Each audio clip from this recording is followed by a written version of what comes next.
Olá! Estamos de volta com As Cunhãs, o seu podcast de política do Ceará, além de outras cositas más. Eu sou Camila Fernandes e, como sempre, estou ao lado de outras duas cunhãs jornalistas renovadíssimas, pós-feriado, né, gente? A Inês Aparecida. Oi, Inês! Oi, renovadíssima, com todo gás. Tô com cão hoje. Mais do que renovada, isso que é bom. E tu, Evelyn Rebouças, tudo bem?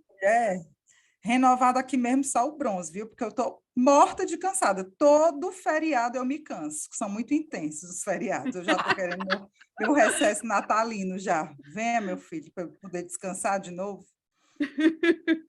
Pois então, a gente atrasou o episódio semanal por um dia, mas por uma boa razão, né? Para aproveitar um pouco o feriadão prensado e descansar um pouquinho, né? Que esses últimos tempos foram puxados. E acabou que a gente deu uma sorte danada, e aí acabou tendo mais uma razão incrível para atrasar esse episódio, para vir na quarta-feira. A gente conseguiu agendar uma entrevista que a gente já queria há muito tempo. A gente vai conversar hoje com a Isabel Acioli, mulher negra, mãe pesquisadora, influencer. É a afroantropóloga no Twitter e no Instagram, então para quem não segue, vai seguir. E, acima de tudo, é uma querida que não tem tamanho. Então, seja bem-vinda às Cunhãs, Isabel. Um prazer enorme te receber aqui no nosso As Cunhãs Entrevistam. Felicidade estar aqui, receber esse convite. Que felicidade que as agendas bateram também, que deu tudo certo. É um prazer estar aqui, porque eu sou cunhãzete. E, enfim, estou sempre escutando e amo Ave Maria, escutar vocês. E é muito bom participar. Valeu. Obrigada mesmo. Gente, que coisa boa demais, né? Então, como é costume, né? Como é tradição nesse projeto que a gente tem de As Cunhãs Entrevistam, para quem não conhece, então, de vez em quando a gente faz entrevistas com pessoas incríveis, bacanas mesmo, que tem muito a falar. Nem sempre são pessoas óbvias, assim, que falam especificamente de política, falam de outros temas, artistas, comediantes, gente, enfim, que é bacana. E hoje tá a Isabel e eu delego a uma das cunhas para fazer as honras da casa. Hoje vou passar a palavra para a Inês Aparecida fazer essa apresentação da nossa convidada. Bora, Inês, arrocha. Arrocha, com o maior prazer. Isabel Acioli, Isabel com Z, viu, gente? É graduada em Ciências Sociais pela Universidade Federal do Ceará, mestra em Antropologia Social pela Universidade Federal de São Carlos. Ela ensina e pesquisa relações raciais e branquitude. Mantém o projeto Trilha de Leitura. Também atua promovendo formações sobre diversidade, curso de formação sobre relações raciais, palestras e treinamentos para empresas, ONGs e grupos educacionais. Além de tudo, ela é uma baita influencer, deixa eu saber o sotaque, influencer, com mais de 40 mil seguidores no Instagram. E ela é mãe do Vinícius, que ela era apaixonada pelo Vinícius, viu, gente? Pronto, apresentei. Muito bem apresentada, hein? Bem apresentado, viu? Respeito. Se garantiu. E para emendar logo, vou te fazer uma pergunta, Isabel. No questionário do censo do IBGE, a pergunta sobre o pertencimento étnico-racial não tem a opção negro. Ele apresenta 5 opções: branco, preto, pardo, amarelo e indígena. Por quê? Porque para o IBGE, preto e pardo é considerado negro? Explica isso para a gente. Inês, tu começou agora com 2 pés direitos, porque essa pergunta, ela é importantíssima. A maioria dos brasileiros não sabe. A maioria dos brasileiros acha que pardo é tipo uma carta coringa do baralho, que tu tira a hora que tu quiser. Aí tá com lá um pardo e ele serve para qualquer um. Porque tem uma galera que acha que pardo é o sinônimo para mestiço, sendo que não é isso, gente.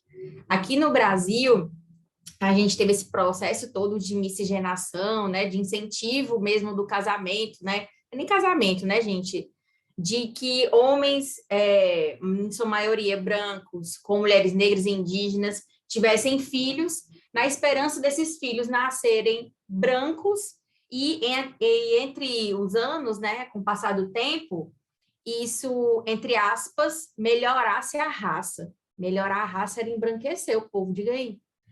E aí, a ideia era de que em 2002 tinha uma previsão, que era a previsão de 2002 ia acabar os negros no Brasil.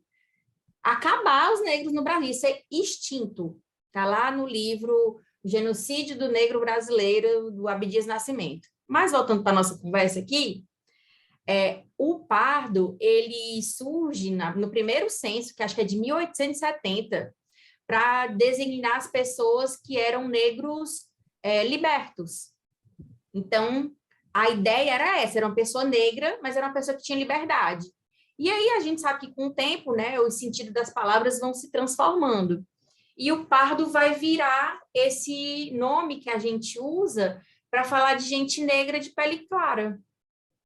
Isabel, negro de pele clara? Como assim? Vou dar exemplos.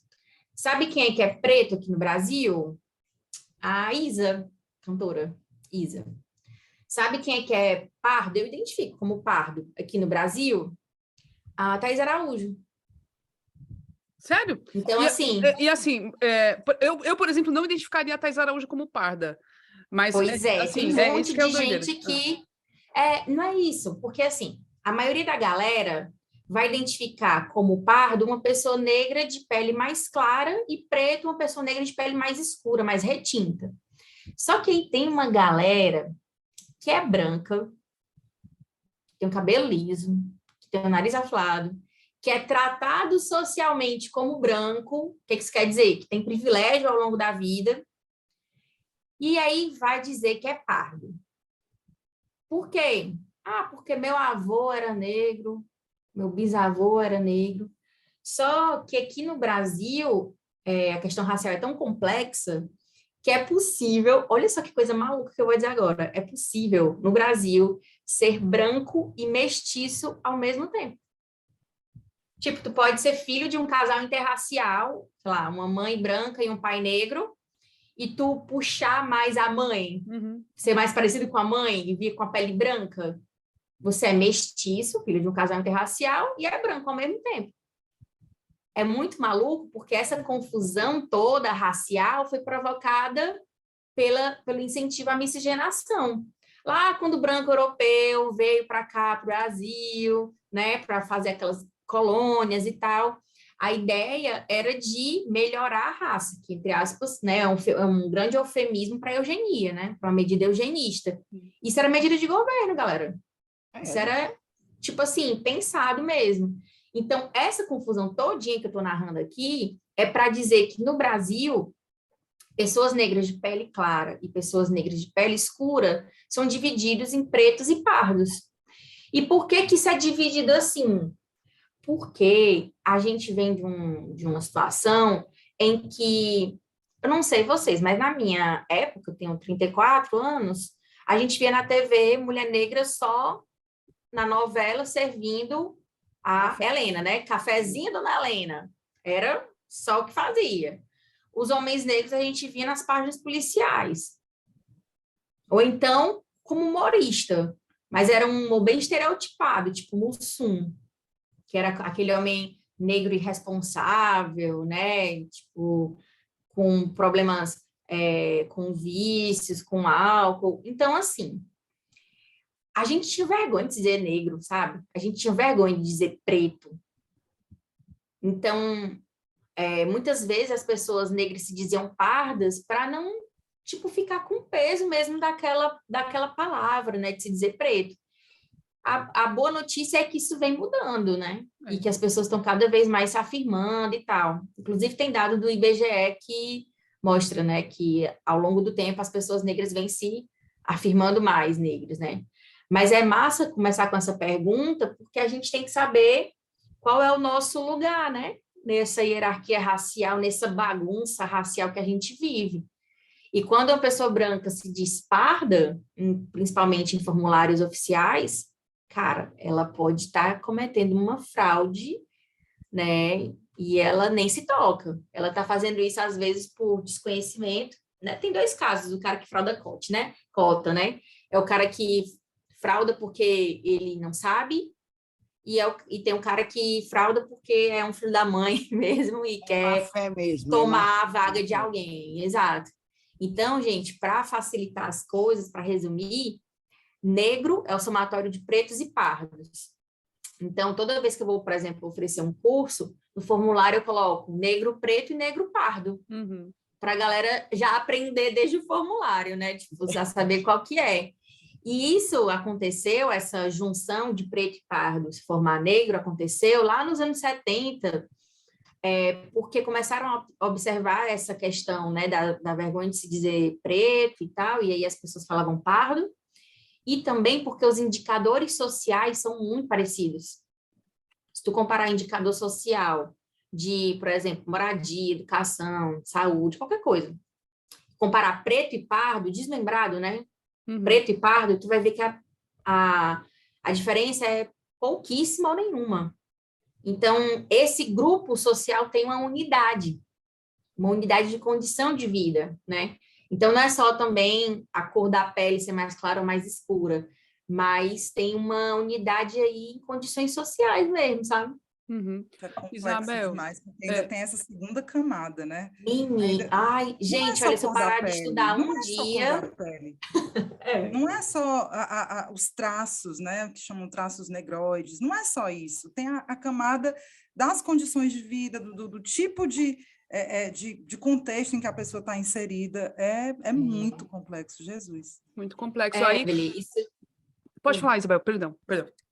que tu falou agora é bem interessante. Tem uma frase do Silvio Almeida que ele fala o seguinte, mais ou menos, que ninguém nasce nem branco nem negro, mas a gente vai se tornando à medida que se conecta com uma rede de significados previamente estabelecida, e aí a gente vai se entendendo negro à medida que vai vivendo. Tipo, eu fui me entendendo negra à medida que eu fui passando por situações que me colocavam nesse lugar, tipo, de xingamentos, desde criança, de situações racistas, às vezes até dentro da família, coisas assim, tipo, desde muito novinha, que aí quando eu fui amadurecendo, eu fui entendendo, é porque eu sou negra. E aí eu fui tentando lidar com isso. Mas tem a questão da cor da pele, mas tem um ramo de situações, de vivências que a gente passa porque tem esse tom de pele, né? É tipo isso, tá muito atrelado, né? Você, Isabel, faz cursos, né? E, por exemplo, tem o de Pactos Narcísicos da Branquitude, Fragilidade Branca. Eu fiz contigo um curso, Relações Raciais e Branquitude no Brasil, lá no final de 2020. E um dos choques que eu, como mulher branca, tive, né, foi quando você falou, né, quando você abordou a questão de que todo branco, no fim das contas, é racista e não tem como não ser. E é chocante mesmo. E não é um discurso de ódio, não é gratuito, você aborda isso de uma forma muito interessante, muito bem contextualizada, a partir da ideia assim, de todos os privilégios que a gente acaba tendo por nascer como a gente nasceu, né? Da origem que a gente teve.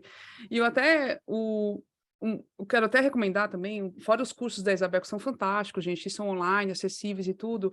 Tem o Projeto Quirino, que é um podcast fantástico do Tiago Rogério, que é um jornalista, que fez uma pesquisa absurda, e que, por exemplo, quando você fala dessa questão do branqueamento da população, boa parte da minha família é de imigrantes europeus, e aí eles vieram pobres, paupérrimos, não sabiam ler, escrever e tal, mas chegaram por cima, né? Eles chegaram por cima de uma população que já estava no Brasil lascada, que estava sendo rejeitada, que era a população de ex-escravos. Então, por mais que aí tenha todo aquele discurso dessa turma, né, de descendentes de italiano, portugueses e tal, os alemães, mas minha família começou do nada. Não começou do nada, já começou muito privilegiada, começou por cima, né? Então, aí eu queria te perguntar o seguinte, porque assim, isso é um pouco do que a gente está vivendo até hoje, né? E a gente tem ainda um presidente no cargo, que aí é descendente de italiano, caralho de asa, e que boa parte dessa população que o apoia é gente branca, né? Claramente, tem um ou outro que é negro e tudo, mas tem um corte de cor aí que é muito evidente, né? Aí a gente pode pensar assim que esse eleitor que se atrelou ao bolsonarismo, ele se sentiu ameaçado em sua branquitude, em relação ao que pode ser o governo Lula, que traz aí uma visão diferente de como reduzir as desigualdades raciais também. Como é que se analisa essa situação em termos de posição política também? Passado, fui dar um rolê em Recife. Tirei dias de férias, 5 dias de férias. Eu fui de ônibus, né, que eu sou classe C. Quando eu cheguei lá, menina, saindo da rodoviária, a gente passa por uns bairros e tal, até chegar a Boa Viagem, onde eu fiquei hospedada. E os bairros mais pobres, mais periféricos, você vê um monte de bandeirinha do Lula. Chega em Boa Viagem, só bandeira do Brasil, que a gente sabe que não é a bandeira do Brasil, é a bandeira capturada do Brasil, né? E aí a gente consegue perceber essa diferença, que é óbvia para todo mundo que está aqui, para quem está escutando a gente, que já tem um certo entendimento sobre esse nosso momento político, certo? Mas o maluco é que, quando a gente cruza essa questão com a questão de classe e raça, a gente consegue perceber o quanto isso tem a ver com racismo e privilégio. Tem uma galera que sentiu que as opressões de classe e de raça pioraram nos últimos anos. E tem uma galera que está mais confortável para oprimir esse outro grupo, com base em classe e raça. É aquela galera mesmo do Paulo Guedes que está a pé da vida, porque agora, né, como era que ele falou? Eu tento não Das ver mais, empregadas, cheio de empregada na Disney. empregada na Disney, enfim, coisas malucas ali. E aí, do que ele está falando? Ele está falando de um resquício de uma cultura escravocrata aqui no país. Meu tema de pesquisa, de trabalho, né, de estudo, é a temática racial. Eu não sou bióloga, eu sou antropóloga. Não é a temática racial, não é a temática da biologia, não é uma diferença biológica, é uma diferença social, gente, cultural. Tem a ver com sociedade, com cultura, com costumes. Aqui no Brasil, qual outro país do mundo que vocês conhecem que tem uma pequena senzala do lado da cozinha, em cada apartamento, em cada casa? É um resquício colonial muito forte. Então, essa galera, ela quer ter o direito de se sentir superior aos outros. E como que eu me sinto superior aos outros? Diminuindo esse outro, né? Colocando esse outro num lugar à parte, fora, empurrando para a margem. E é isso que essas pessoas fazem. E aqui no Brasil a gente tem uma equivalência muito forte, não é equivalência, mas tem uma comunicação muito forte, né, entre as pessoas negras e as pessoas mais pobres. Porque é isso, né? Não teve um processo de indenização. Não. O povo negro não recebeu indenização. Nada. Acabou a escravização, entre aspas, né, formalmente, lá da princesa Isabel assinando lá a Lei Áurea, e o que aconteceu? Os negros ficaram pobres no meio da rua, sabe, sem condições de vida digna. Então, assim, a gente vê essas transformações acontecendo, né, de escravizado para empobrecido, para encarcerado, né, para marginalizado e tal, mas as condições de vida vão mudando muito pouco. E aí, o período em que a gente consegue começar a ter uma política de reparação em 2002. O que é que estava rolando em 2002, galera? Qual era o nosso período político, entende? Então, assim, eu consigo observar que o movimento negro, muitas vezes, e eu estou me colocando nisso, tá? Se sente utilizado por políticos de esquerda quando é o período eleitoral, que pegam as nossas pautas e tal, mas, na boa, eu também consigo ver avanços, pensando, quando eu olho no macro, assim, no nosso tempo histórico, gente, foi em 2002 que começaram a ter políticas de ação afirmativa, que são assim, reparadoras mesmo, de uma dívida histórica. E se não tivesse essa política reparadora, eu não estaria aqui conversando com vocês, provavelmente, entende?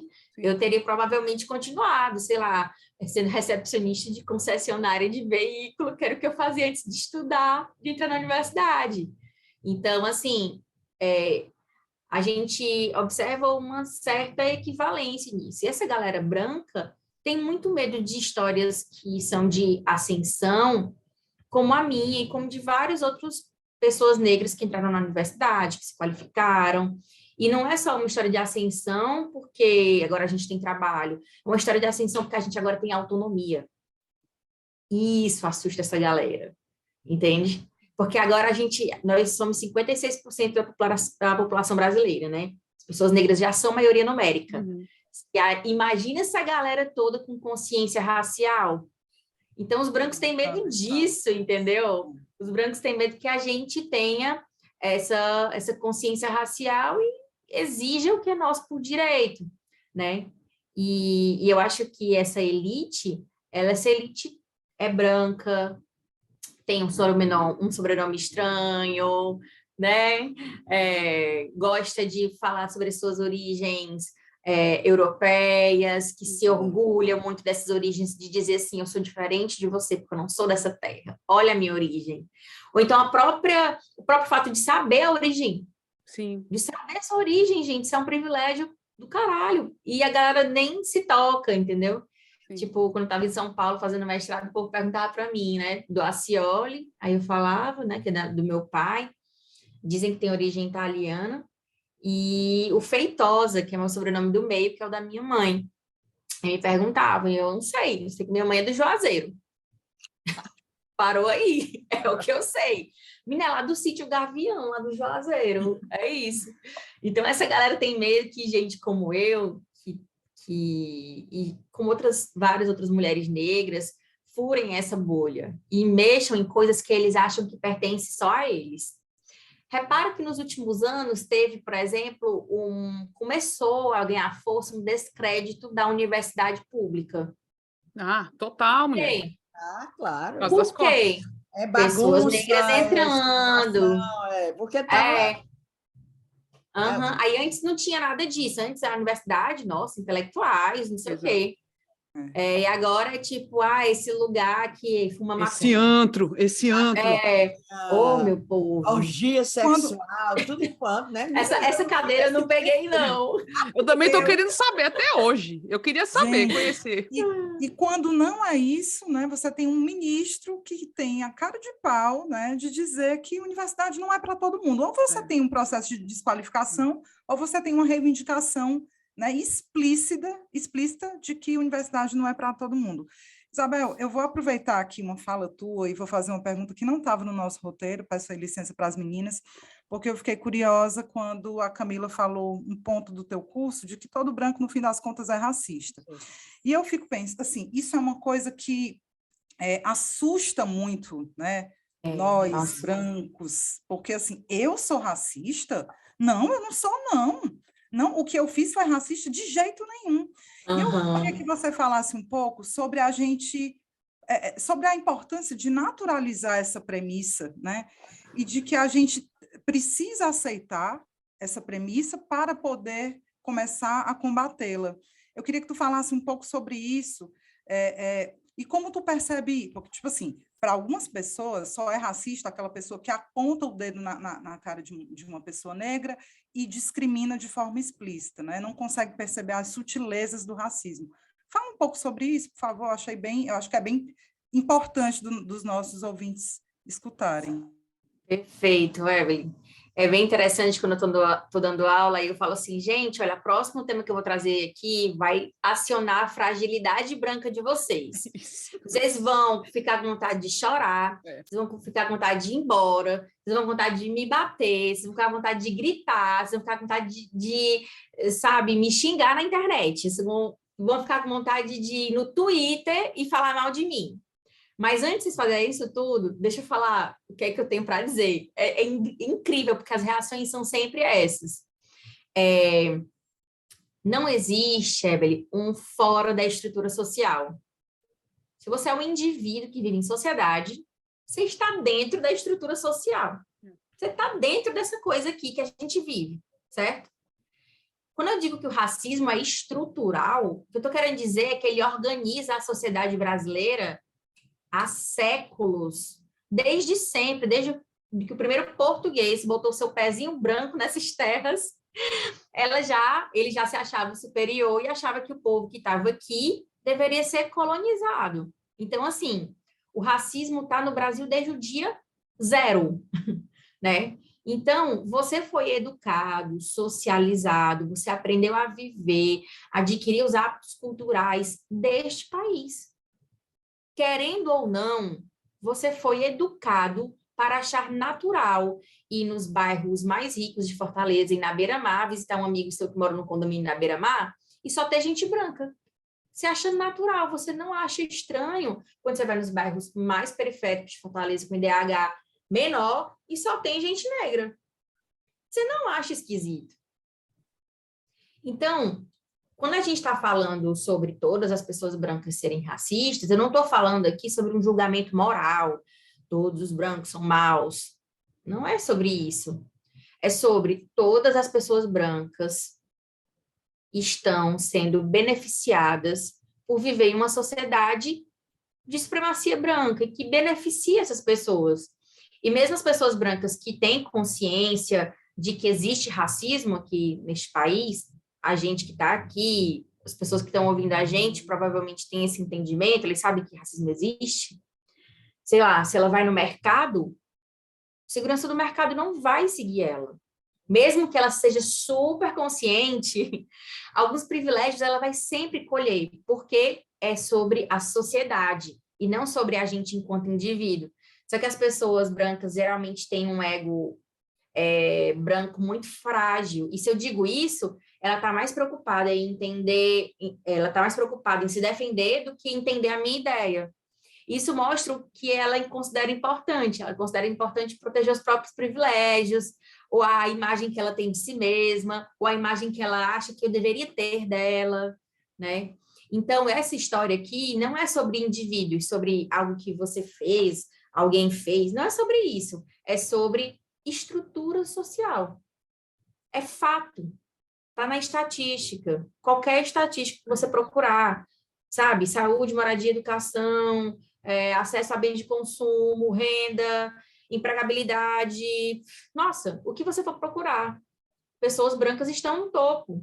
Isso é um fato, né? Aí, em vez de entender que o seu grupo social tem um privilégio, você pode ficar com raiva dessa ideia, ficar chateado. A questão é que quando você fica chateado, com raiva da ideia de que todos os brancos são racistas, em vez de procurar entender o que eu estou querendo dizer com isso e, de repente, tentar, junto dessa galera, né, que está na luta antirracista, mudar a estrutura social, você perde tempo se preocupando consigo mesmo. E aí é daqui que surge aquele termo, né? Me, né? Eu, que vem do inglês, né? Me, é eu. Aí, quem quer que tá de mimimi, né? Rapaz, ó, eu não sabia que o mimimi vinha do inglês. Olha, aprendendo mais e mais e mais, absurdamente. Eu quero Eu também pensei que era chorinho. Mas, mulher... mimimi, eu. Quem escreve M, se não se lembra que é M. Ai, ai. Pois é. Não, eu fico passado que quando a minha filha diz, todo mundo nós aqui somos racistas. Digo, ai, meu Deus, será? E a gente com medo, e realmente a gente fica chocado. A gente fica chocado, mas é como você disse, naturalizou isso, a gente foi criado. Inês, ó, um exemplo que eu sempre dou, que a galera às vezes diz que não é racista, mas acontece.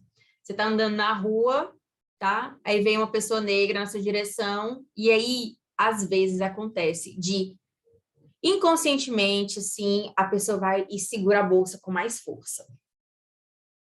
Ou então você tá no ônibus, aí vem e sobe uma pessoa negra e você esconde seu celular.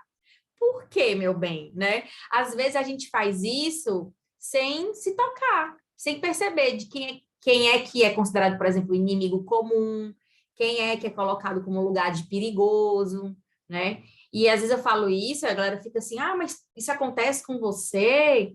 Ah, Isabel, mas não é possível. Gente, no Aurim Moura Costa, no presídio feminino aqui, Ceará, 94% das mulheres presas são mulheres negras. 94%. Num estado que diz que não tem negro. Imagina se tivesse, não era não? 94%. Menina, essa história aí de atravessar a calçada, eu já passei por porque há muito tempo, por exemplo, eu vi no seu Instagram, você recomendando aquele livro da Carolina de Jesus, né? Que foi lançado na década de 60, aliás, foi em 1960. Eu era criança, mas um pouquinho maior. Eu me lembro daquele livro rodando lá em casa, na minha casa, do meu tio, minha mãe lendo e tudo, me lembro demais. Quer dizer, era uma coisa diferente, né? Eu já tinha essa visão já de pequena, porque eu via as pessoas. E eu nunca atravessei rua por causa disso. E um dia eu estava na Barão de Stuttgart e vinha um negro, e vinha umas pessoas na minha frente, uma senhora, inclusive, menina, ela, não sei como morrer, foi atropelada, correndo porque vinha um negro na calçada. Aí eu continuei na calçada. Aí ele chegou para mim, parou e disse assim, você viu? Aí eu fiz de conta, eu digo, não, o quê? Ele disse, você viu que esse pessoal todo dia atravessou aí, só a senhora que não atravessou a rua. Desse jeito. Eu Gente, fiquei é com... muito dolorido Sei isso, lá, gente. vontade de dar um abraço no miserável do homem. Ah, Maria, é um absurdo isso. Mulher, o Vinícius, meu filho tem 16, quase 17, né? O menino tem 1,80 m. Eu tive que educar o Vinícius para ele andar na calçada, atrasar o passo, se tiver uma pessoa branca assim, tipo, andando na frente, uma mulher andando na frente, para ele para ele não deixar Não a pessoa parecia que estava sentindo Tá perseguindo, né? perseguindo. exatamente. E meu filho, gente, é uma pessoa super doce, é um meninão mesmo, só tem tamanho. Pivete de 16 anos, que vive assistindo anime e estudando, coitado, não faz nada na vida, a não sei estudar o bichinho. Dá muita raiva ter que dizer isso para ele. Muita raiva, muita raiva. Entende? Então, não é certo que eu tenha que orientar o meu filho em situações assim, e um monte de marmanjo, velho, adulto, pessoas brancas que podem se educar com relação a isso, ficarem resistentes à ideia de, poxa, de entender a questão racial, de se consertar, sabe? Não é justo que eu tenha que falar isso com meu filho de 16 anos e um cabra velho, adulto, não querer aprender. Não dá. Mas aproveitando essa história da branquitude, pode ser até uma indagação assim boba, sem sentido, mas eu queria que tu explicasse, Isabel, para mim, principalmente, que eu fico assim sem entender, não sou estudiosa do tema. Como é que existe uma pessoa negra, como o Sérgio Camargo, que foi diretor, presidente da Fundação Palmares, racista, com aquele comportamento, com ódio à raça negra como ele tem? Como é que pode? Inês do céu, tem hora que a gente quer soltar a mão, né? Porque não dá para segurar na mão das criaturas, não. Esse aí eu não seguro na mão, não. Inês, é uma ótima pergunta, porque assim, tem muita gente que fala, né? Pô, Isabel, como explicar Sérgio Camargo, como explicar, sei lá, Fernando Holliday, como explicar essa galera, né? E a explicação é a mesma que eu falei agora há pouco. Nós todos fomos educados numa sociedade racista, que ensina, inclusive, o ódio às pessoas negras, inclusive às próprias pessoas negras. Inclusive, a gente mesmo aprende a se odiar. Eu aprendi desde muito cedo a odiar meu cabelo. O primeiro emprego que eu tive, gente, eu tinha 12 anos, era uma recepcionista de hotel no contraturno da escola. E o primeiro salário que eu peguei, eu alisei meu cabelo. O primeiro dinheiro que eu peguei na vida, assim, de salário, foi para alisar o cabelo. Porque a gente é ensinado. A gente é ensinado, por exemplo, a botar pregador no nariz, para afinar o nariz, porque o nariz é feio, né? Teve inclusive uma influencer aí, mais influência que eu, viu, Inês? Stephanie, alguma coisa, o sobrenome dela, não lembro. Que ela fez rinoplastia, fez uma cirurgia plástica no nariz, não deu certo, fez de novo, não deu certo. Gente, o negócio ficou tão complicado que ela teve que fazer enxerto no nariz, porque não tinha mais, enfim, é uma situação horrível. E o nariz dela era perfeito antes. Então, assim, essa questão do auto-ódio aparece muitas vezes na nossa imagem, a gente quer mudar o nosso cabelo, mudar o nosso nariz, mudar, enfim, não pegar sol para não ficar mais escuro do que já é. Já escutei várias coisas assim. Mas esse auto-ódio vai aparecer também contra o nosso grupo, em ações contra o nosso grupo. Então, por exemplo, Hélio Negão, né, que é conhecido como Negão do Bolsonaro. Gente, que vergonhoso, sério. Vive atrás dele, né? Gente, isso aí sabe o que é? É desejo de ser amado por esse grupo que tem poder. Só que essa galera, ela não ama esses caras de volta.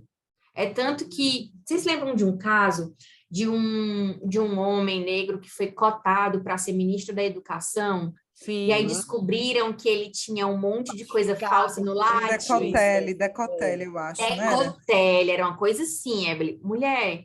E esse cara nem assumiu. O nome dele foi ventilado e ele apareceu isso, ele sumiu, né?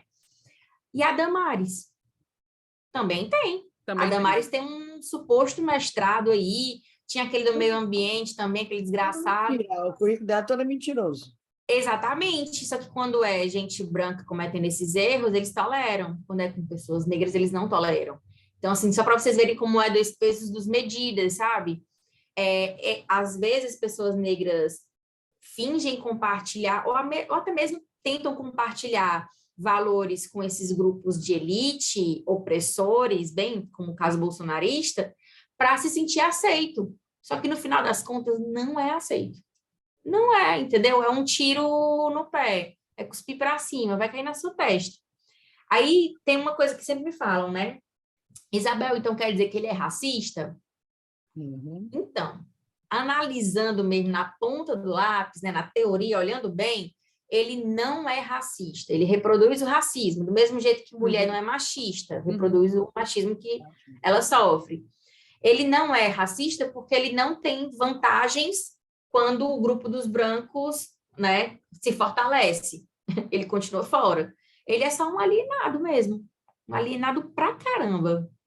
Né? Foi legal você ter feito esse parâmetro com as mulheres, porque também tem isso, né? A gente fala, você citou a Damares, é uma mulher que defende que as mulheres sejam submissas aos homens. E assim, tipo, você fala, pois assim? Dá para segurar na mão? Não dá, né, Camila? Não tem condição. Mas é isso, reproduzindo o discurso machista. Segura na mão daquela coisa roda, é um cascudo. Bora. Não mesmo não, viu? Mas, Isabel, eu estava falando uma coisa que é assim, por mais que essa galera esteja aí destilando todo o ódio, né? Porque o racismo que está vindo à tona recentemente é muito pesado, né? A gente até se assusta.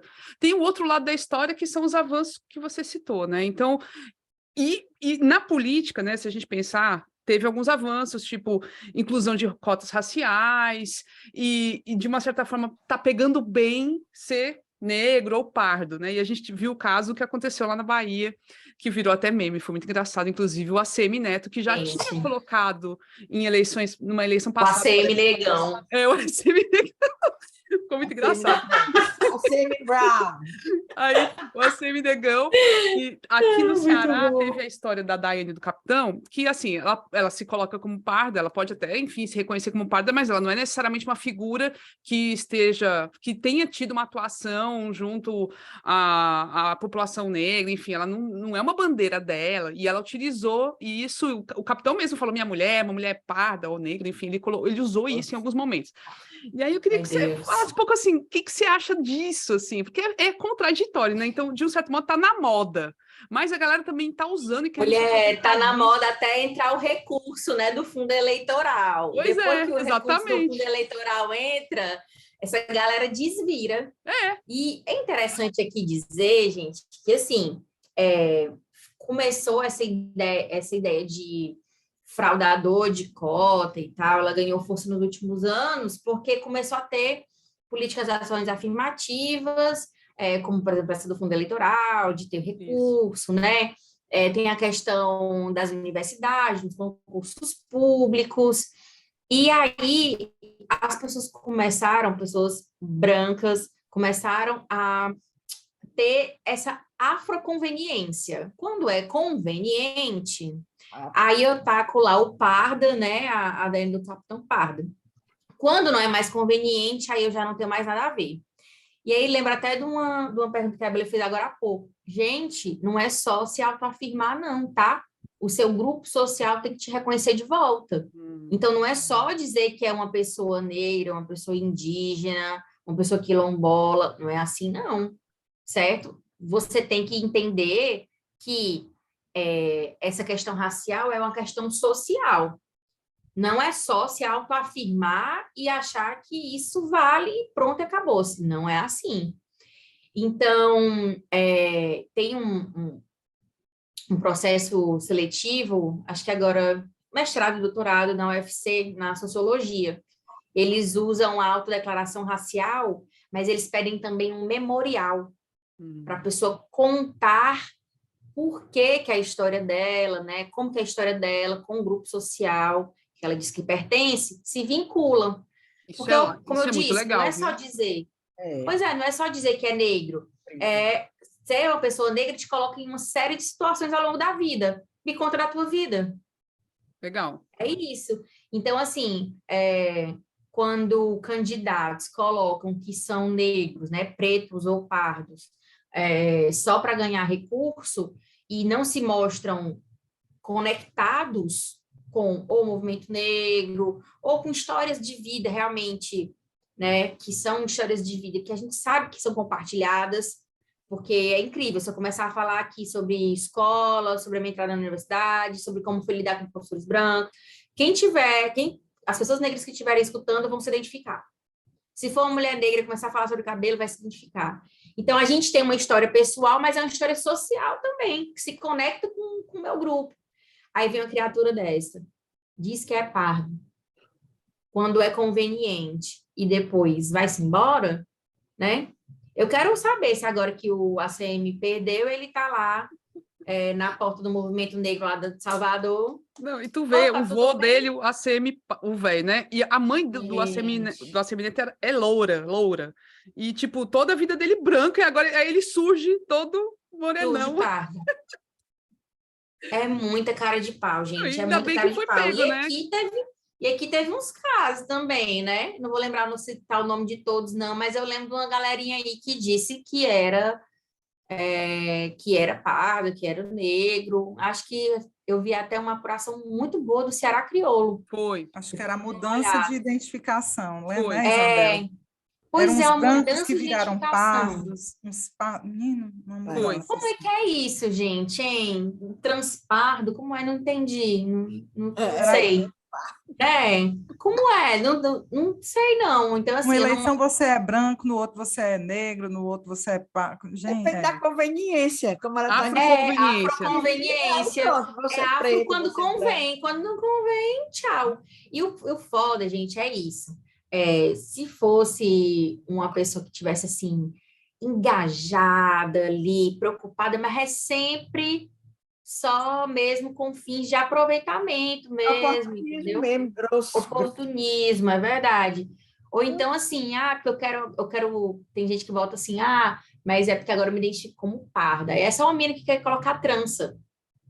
Aí ela quer botar a trança dela lá.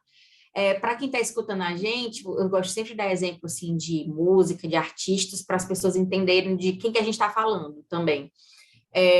Anitta é uma pessoa afroconveniente. Quando ela quer fazer sucesso no mercado nacional, ela bota uma trança, vai para a favela, bota uma marquinha, aí faz o clipe dela, vai malandra, que ela é Ave Maria, todinha. Aí ela quer fazer sucesso lá fora, aí não, aí ela já bota um cabelo louro, liso, já desce uns 2 tons aí na base dela, no pó, né? Já faz uma maquiagem mais clara. Então, assim, tem gente que está realmente bem no meio, na fronteira mesmo, entre branco e preto, né? Ali, bem, bem na fronteira. Só que o que você pode fazer se você está nesse lugar é ser consciente disso e não ser, né, oportunista. Né? Eu não estou dizendo que essas pessoas estão erradas. Isso acontece, não tem problema com essas pessoas, certo? O problema é você ser oportunista. E qual a diferença entre você disse que não há problema, né? Em tese, não há problema de estar nessa fronteira. Mas então, quando é que é oportunismo? Para ficar mais claro, no meio artístico, por exemplo. Eu vou fazer um paralelo comigo. Eu sou uma pessoa com deficiência visual, eu tenho baixa visão. Eu não tenho mais a visão do olho esquerdo, eu tenho a visão do olho direito, mas para ter a visão perfeita do olho direito, eu ainda preciso de óculos. Então, a minha visão é bem ruinzinha. Uhum. Eu não me submeto a seleções com cotas para pessoas com deficiência, porque eu vou concorrer com uma pessoa com deficiência severa, uma pessoa que tem cegueira total, uma pessoa que tem uma dificuldade de mobilidade severa. E eu acho que essas ações afirmativas devem contemplar mais essas pessoas. Então, eu não vou para essa ação afirmativa. Isso é um exemplo. Então, por quê? Porque a minha deficiência ela não tem um grau tão severo. E para uma empresa é muito mais fácil me contratar do que contratar uma pessoa que tem uma dificuldade de mobilidade, por exemplo, que ela vai ter que, sei lá, adaptar o espaço, reformar um banheiro, né? Ver se o elevador está funcionando mesmo, se cabe a cadeira. E para mim, o que eu preciso de acessibilidade aumentar o tamanho da fonte do computador. Então, assim, eu acho que não é sabe, me colocar no mesmo grupo que essa galera que tem uma maior dificuldade, eu não acho que é legal. Então, eu não vou. Então, eu acho que passa por uma questão de uma consciência aí, entendeu?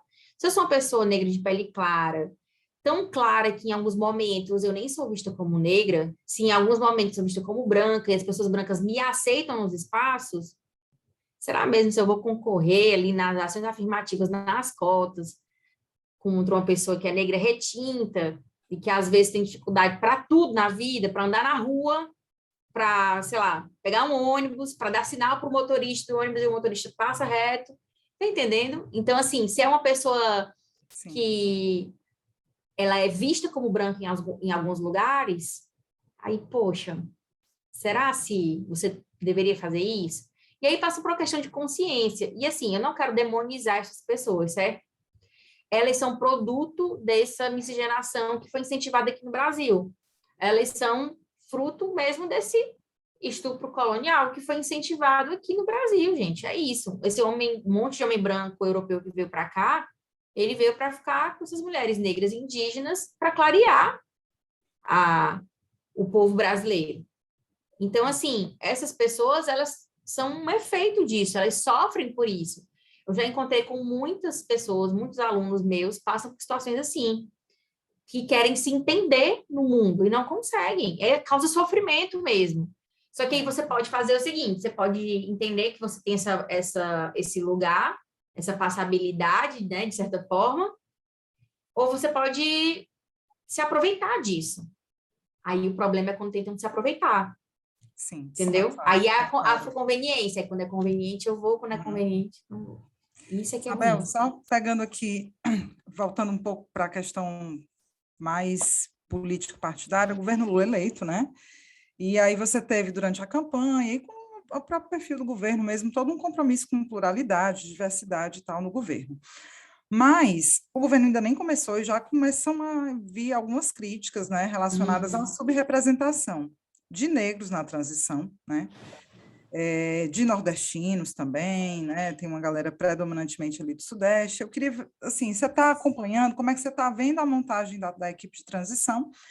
E eu queria, assim, a tua opinião sobre expectativas do lugar do combate ao racismo nesse novo governo. Você está animada? Acha que a gente vai poder avançar e recuperar um pouco o retrocesso que a gente teve no governo Bolsonaro? Perfeito, Fábio. Eu estava conversando um dia desses com a Joelma sobre isso, sabe? Uma grande amiga minha que minha assessora também. A gente estava conversando sobre essa quantidade de críticas, sabe? Eu acho que a galera esqueceu onde é que a gente estava até mês passado. Sabe? A gente saiu de um governo que não considerava a gente. Gente! Então, assim, esperar que agora vá ocorrer um paraíso não vai ser, gente, da noite para o dia que isso vai se transformar. Assim, eu tô achando que a galera tá esquecido de como é que foi até agora. Eu acho que é uma equipe de transição. A própria escolha do Geraldo Alckmin para fazer essa transição, isso, imagina só, sair de um governo Bolsonaro para o governo Lula é muito extremo. Tem que fazer uma galera aí que vai fazer essa modulação, né, para essa transição não ser tão brusca assim. E, na boa, eu não estou tecendo essas críticas todas, não. Eu estou vendo com muito bons olhos a equipe que eu tenho visto sendo formada, assim, não estou acompanhando tão forte, porque em novembro eu trabalho feito uma desgraçada, mas o que eu tenho visto, os nomes que eu tenho visto, são nomes que eu respeito profundamente, né? E que eu não vejo tão, sabe? Eu acho que a galera está muito agoniada. Mas eu entendo de onde é que isso vem, esse desejo, né? A gente está vindo de vários anos em que a gente, além de subrepresentado, quando era representado, era esse, Sérgio Camargo da vida, né? Então, a gente está querendo agora, fazendo uma reivindicação que não é mais de representatividade. A gente não quer mais representatividade, eu não quero uma pessoa negra, porque uma pessoa negra não representa todos os negros. A gente quer proporcionalidade. Isso.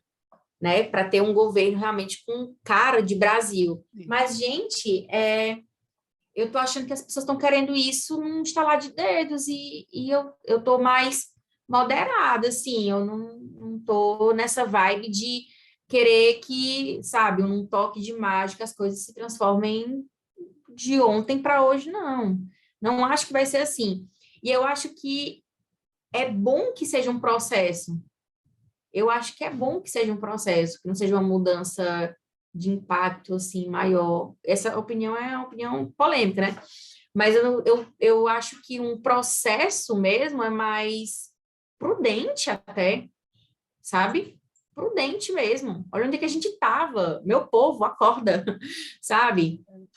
Eu acho que eu vi a entrevista da Janja e eu fico animada, assim, com isso. Eu não fico desanimada, não, nem achando que é pouco, não, sabe? Eu acho que a gente está no caminho. De E boa, assim, assim. você falou de proporcionalidade, e eu diria até alcançar espaços mais altos de poder. Acho que é outra expectativa Com também, né? certeza. Então, tipo, eu Certamente. sou uma que eu acho que se o Lula botasse o Silvio Almeida como ministro da Justiça, ia ser uma coisa tão fantástica. Nossa! Ah, Gente, e meu tem todas as sonho, condições, ele gente. está na transição, né? Então, assim, talvez não vá alcançar essa proporcionalidade, mas se trouxer algumas figuras simbólicas desse nível para espaços de poder que eram estritamente brancos, talvez seja um grande passo, né? Vamos torcer, vamos torcer.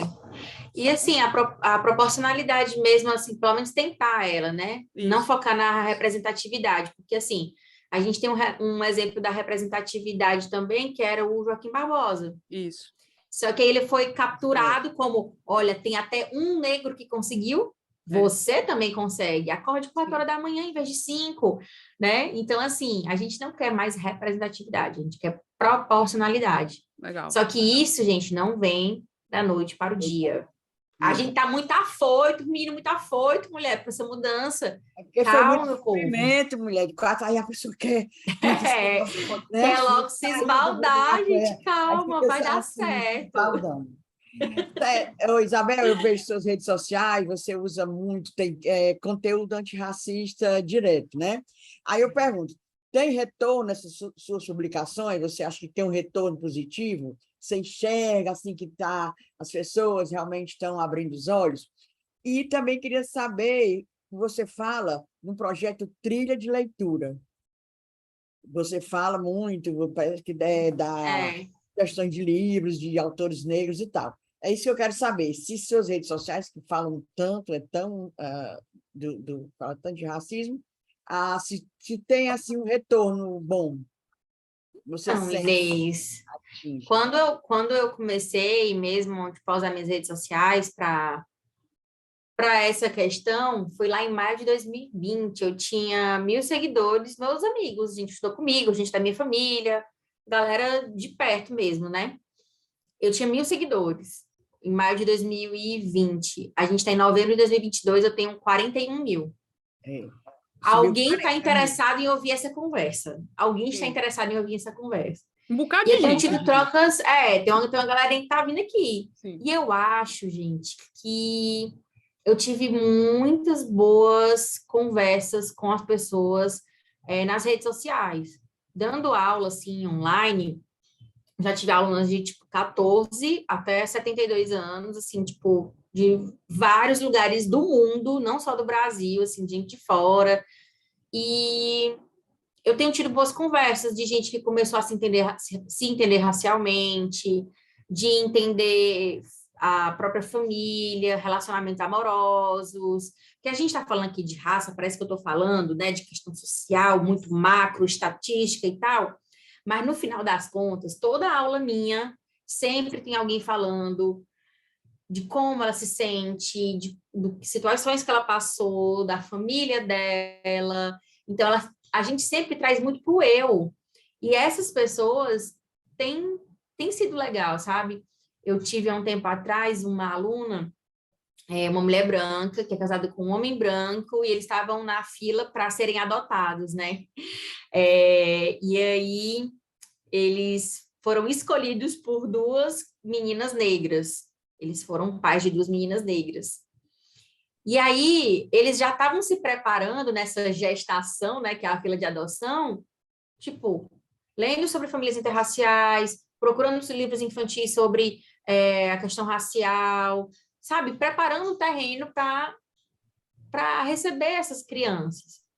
Então, assim, em outros tempos, eu não imagino isso acontecendo, sabe? Então, eu vejo isso muito mais fortalecido. O meu filho mesmo, assim, pediu para colocar trança dia desses, né? Quando ele tinha uns 9 anos, ele disse, mãe, eu quero deixar meu cabelo Black Power, não quero mais cortar meu cabelo, quero usar meu cabelo Black Power. Tá certo, tá certo. Vou fazer o quê? É o que o menino quer. Então, gente, assim, vem uma nova geração aí também, que vem muito forte. E essa galera muito jovem sabe usar muito bem as redes sociais. Inês falou que eu uso muito e tal. Sabe onde é que eu tô também? No TikTok. Eu tô indo Olha, falar com o povo lá no TikTok. Então, massa. assim, às vezes é complicado, né? Tipo, adquirir uma nova linguagem de uma outra rede social. Meu Deus, mais uma rede social. Mas é interessante furar as nossas bolhas de vez em quando. E tem dado muito certo. E aí, nesses cursos que eu ofereço, eu sempre tenho também ações afirmativas. Eu deixo sempre vagas para pessoas negras, né? Que, enfim, não possam pagar. E aí, é sempre muito bem-vindo. Varia todo mês, mas é no mínimo 3 vagas para cada curso que eu faço. E tive boas situações assim, inclusive na trilha de leitura, que é esse meu projeto mais recente, porque eu sentia o seguinte, eu sentia que eu oferecia cursos e as pessoas queriam continuar aprendendo, mas elas não, sabe, ficavam meio desvinculadas, assim, sabe, me indica um livro, era aquela coisa meio solta. Eu disse, rapaz, que sabe de uma coisa? Vou fazer um projeto de formação continuada, vou fazer essa trilha aqui, e quem quiser seguir comigo, venha. E aí a gente já leu Abdias, a gente leu mês passado Carolina Maria de Jesus, e que Aquela inclusive você falou da... agora, né? E que caiu no Enem. Então, tipo assim, a gente escolhe os textos, faz uma curadoria mesmo dos textos e tal. E agora, nesse mês, a gente vai ler Audre Lorde, que, enfim, tem textos incríveis, né? Tipo, Os Usos da Raiva, As Ferramentas do Senhor Não Destruirão a Casa Grande. Minha, ela tem vários textos ótimos e bem assim, fora do que a gente aprende na universidade. E a maioria das pessoas que vem para a trilha é gente que ou não entrou na universidade, ou entrou, mas a formação foi meio fraca. Eu fiz Ciências Sociais na UFC, gente, em 2000, eu terminei em 2017 para 2018. Eu não tive uma disciplina sobre raça. E eu formada em ciências sociais, tá? Parece que também não leu, eles não indicam autores negros, né, Isabel? Não. E assim, eu senti que na trilha havia essas pessoas que queriam tanto, tipo, complementar a formação, muitas psicólogas, que têm recebido, tipo, demandas de pacientes negros, né, de clientes negros, e elas não sabem como acolher, porque elas não têm nenhum letramento racial. Isabel, Pois, meninas, vamos para o momento do desabafo, que é o momento do recadinho, que hoje a Isabel vai participar, não vai fugir, não. Hoje a Isabel vai participar desse momento, que é o momento Discunhã. Gente, porque é muita coisa. Passa em poucos dias, está acontecendo tanta coisa. Vamos começar com a matriarca, Inês. Você tem um Discunhã com certeza muito bom. eu tenho um descunhão que é um protesto de uma pichação na Fundação Paulo Freire, lá em Pernambuco, não é aqui, e picharam o nome, botaram mito, e botaram suástica e tal. Aí eu quero fazer uma pergunta: até quando essas autoridades desse país vão tolerar manifestações pacíficas, entre aspas? Porque, para mim, isso não é pacífico. Já com desenho de suástica, isso não é pacífico. Eu quero saber até quando vão aguentar essas manifestações pacíficas. Isso é um absurdo. Ébile Rebouças, Discunhã. Mulher, tinha que ter muito tempo para a gente comentar esses casos nacionais, né? Eu vou trazer para o Discunhã só para não passar em branco. Né? A primeira grande polêmica do governo ainda não iniciado, Luiz Inácio Lula da Silva, que foi a viagem para o Egito, né, de carona num avião de um empresário da Qualicorp, esqueci agora o nome dele, mas aí, muito cedo, né, uma polêmica já envolvendo um tema que é muito sensível para o Lula e para o PT, que é essa relação essa mistura de relações entre ele e alguns empresários, essas relações pessoais que papapá se misturam, e aí eu digo o seguinte, aquele clichê, mas que para o Lula devia ser uma baliza sempre, e às vezes parece que ele está meio que, quer saber? Não vou fazer, já me criticam por tudo mesmo, vou fazer. Que não basta ser honesto, é preciso parecer, né? Um clichêzão. Acho que eles tinham que evitar esse desgaste antes mesmo de o Lula tomar posse. Justificaram, acho que fizeram várias frentes aí de aliados, fizeram uma defesa, né, de que o PT não tem recurso para arcar com uma viagem dessa para o exterior, que o Lula não tem, como presidente eleito, não tem prerrogativa de utilizar a verba pública para isso, que não foi um empréstimo de avião, foi uma carona, mas assim, evite-se, né, cara? Evite-se, porque todas as grandes confusões envolvendo Lula foi essa relação que alguns chamam de, enfim, inadequada com o empresariado. Então, tinha que evitar. Vou só trazer aqui bem rapidamente, porque a gente não tem tempo de explorar muito, e quero trazer também os ataques bolsonaristas aos ministros do STF, um evento que teve em Nova York, do LEAD, né, aquele grupo empresarial que é liderado pelo Dória. Os ministros foram lá participar de um momento da programação para falar sobre democracia, respeito à liberdade, era a mesa do dia 14, o Brasil e o respeito à liberdade e à democracia. E foram atacados, perseguidos pelos ferozes bolsonaristas, né, chamando Inclusive, tem uma cena maravilhosa, o Xandão levantou e foi atrás do... Não, eles até responderam, né? É luta jiu-jitsu, né? Jiu-jitsu. Rapaz. Cara, é bizarro. Os caras é o mesmo modus operandi de ataque verbal, e a galera não suporta ter perdido, né? Não suporta e continuam. Mas eu trago um questionamento que podemos depois explorar em outro episódio, que é: o que é que esses ministros estavam fazendo lá, hein? Isso não justifica de jeito nenhum os ataques, não justifica. Mas, assim, são ministros do Supremo num momento delicado, também muito sensível, né, para o STF, para o TSE, num evento de empresários com cunho político. Na minha opinião, também era necessário se resguardar e não ir, sabe?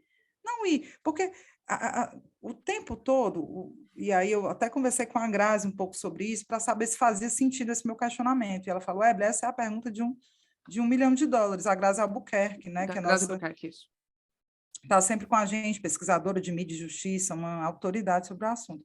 E ela falou: é isso, acho que a partir do momento que o Supremo, o Judiciário, passa a atuar cada vez mais como um agente político, ele também passa a ser mais cobrado nesse sentido.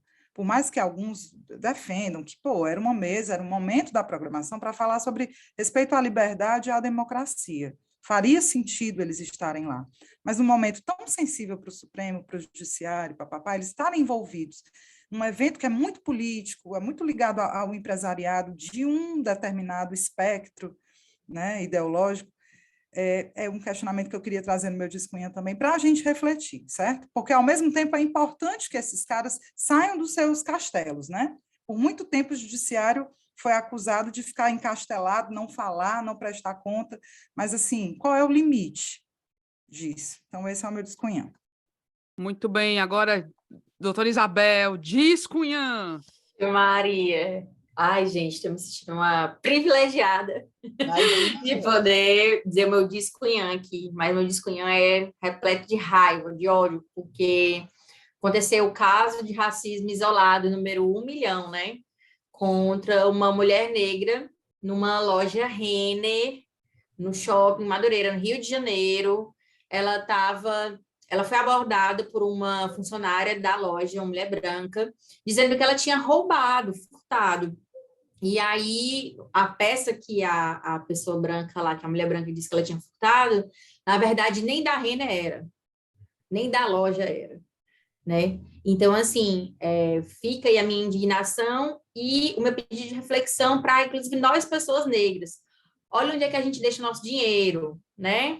Dinheiro é poder também, né? Que a gente faça circular o nosso dinheiro para fortalecer outras pessoas negras, né, que a gente fortaleça o black money, coloque aí nosso dinheiro para circular entre os nossos, em vez de deixar rico, gente que já é rico e que não quer saber da gente, quer saber só do nosso dinheiro, né? Então, assim, para a gente pensar um pouco aonde que a gente consome, né? Eu sei que muitas vezes a gente não tem tanto dinheiro assim, né, para sair consumindo, mas o seu pouco dinheiro que você tem, use ele de forma inteligente e política. Eu não vou dar dinheiro para loja racista, né? E esse é o meu discunhã. Obrigado pelo espaço, por fazer aqui também o meu protesto. Valeu.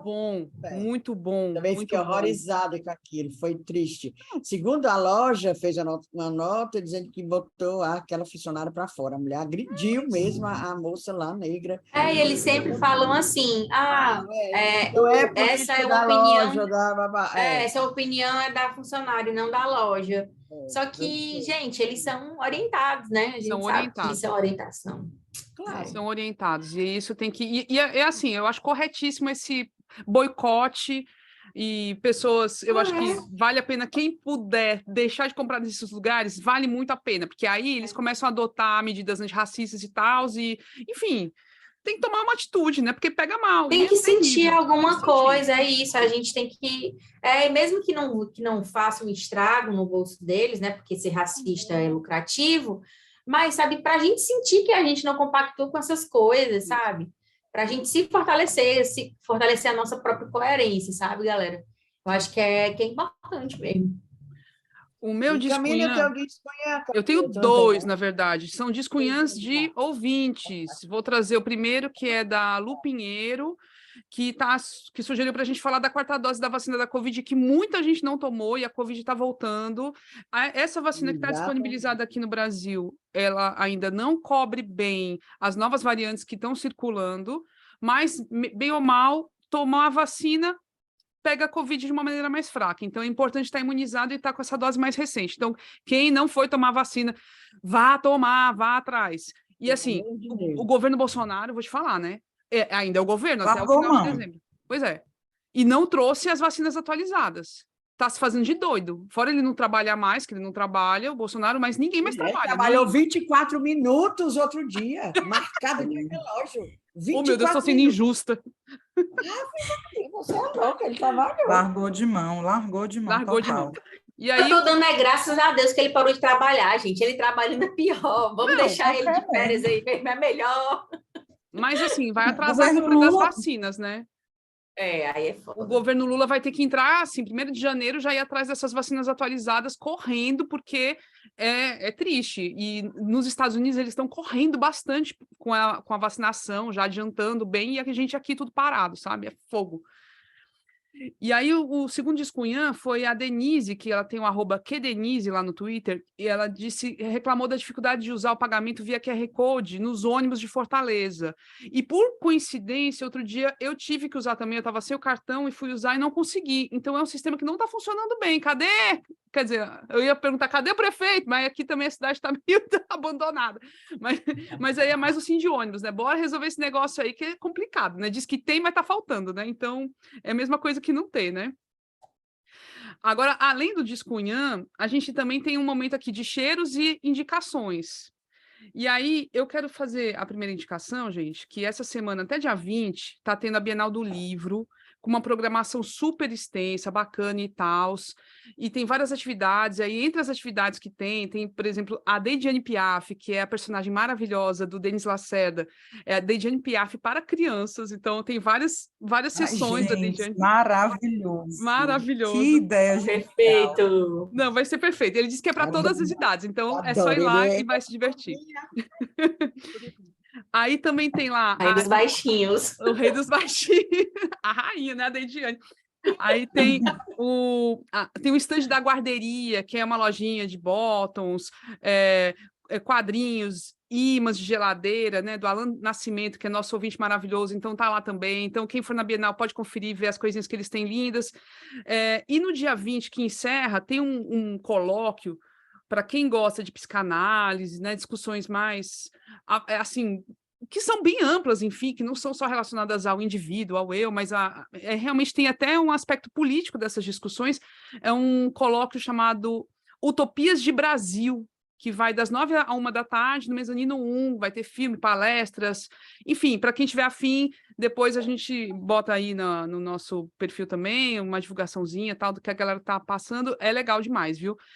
E tu, Inês, tem cheiros, indicações? Menina, vou falar do Festival 3I, que é jornalismo inovador, inspirador e independente, que vai se realizar sábado, dia 19, em Recife. E Inês Aparecida vai representando as Cunhãs. Vou lá, vai...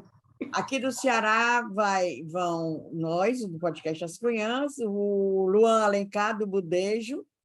Aí do Piauí vai a Malamanhadas, a Aldenora, e também vai para o festival. A gente vai falar numa mesa, nós são 4 pessoas, a outra pessoa eu não conheço, mas eu digo já o nome dele.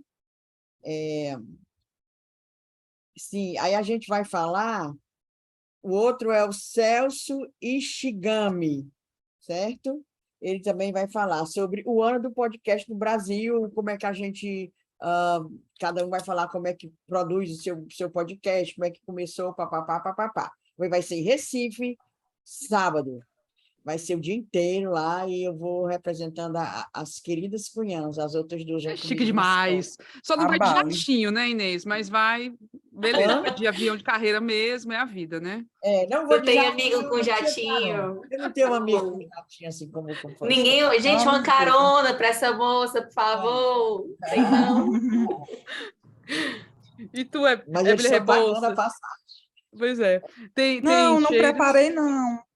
Não preparei pra ninguém. Não, cheiros não, vou mandar um cheiro coletivo a todo mundo, um cheiro embaixo. Cheiro embaixo. E tu, Isabel, tem cheiros? Gente, vou mandar um cheiro aqui para todos os meus alunos, minhas alunas. Tá sendo muito legal nas últimas vezes, quando eu tenho saído e encontrado com o povo por aí, é muito legal, falem comigo, eu fico morrendo de felicidade de encontrar com o povo pessoalmente. E vou aproveitar e fazer um jabá. Faça! Se você quer ser meu aluno, quer ser minha aluna, vai lá no @afroantropóloga, no TikTok, no Instagram, no Twitter. Eu estou sempre produzindo conteúdo sobre a questão racial. Então, tem vários vídeos curtos, ideais para tu compartilhar no teu Instagram, mandar para aquele tio que tem umas coisas meio esquisitas, que fala umas coisas meio estranhas, né? Então, é isso, gente. Aproveitar para mandar um cheiro pro meu filho Vinícius, claro, porque eu sou abestada por ele. Ele escuta todos os podcasts que eu participo. Ah, que lindão! Cheiro pro Vinícius. Vai estar ouvindo. Muito lindão ele, muito lindão. Eu acho ele lindo demais. Parece realmente Mulher, meus querer, nunca passa, né? Esse amor assim, abestalhado. Nunca passa. Nunca passa. Ai, sei vai não. crescendo, são os nossos bebês. Gente, estamos chegando no final dessa conversa que foi maravilhosa, Isabel. A gente só tem a agradecer, foi incrível. A gente sabia que ia ser maravilhoso e foi. Aprende tanto. É tão bom. Eu amei, gente. Muito obrigada pelo convite. A gente é que agradece demais essa conversa. Demais mesmo. E ainda mais sabendo, né, que assim, é ocupada mesmo, ainda no mês de novembro, que tem o Dia da Consciência Negra, é mais ocupada ainda e tudo mais, mas é isso, Ave Maria. A gente ficou muito feliz que deu certo. Tinha que vir. Eu ia cavar um horário, eu ia pedir para vocês gravarem 11 horas da noite, mas eu vinha. Obrigadíssima. Obrigada, gente. E é isso, gente. Até a próxima semana. Cheiros. Tchau. Cheiro. Obrigada de novo.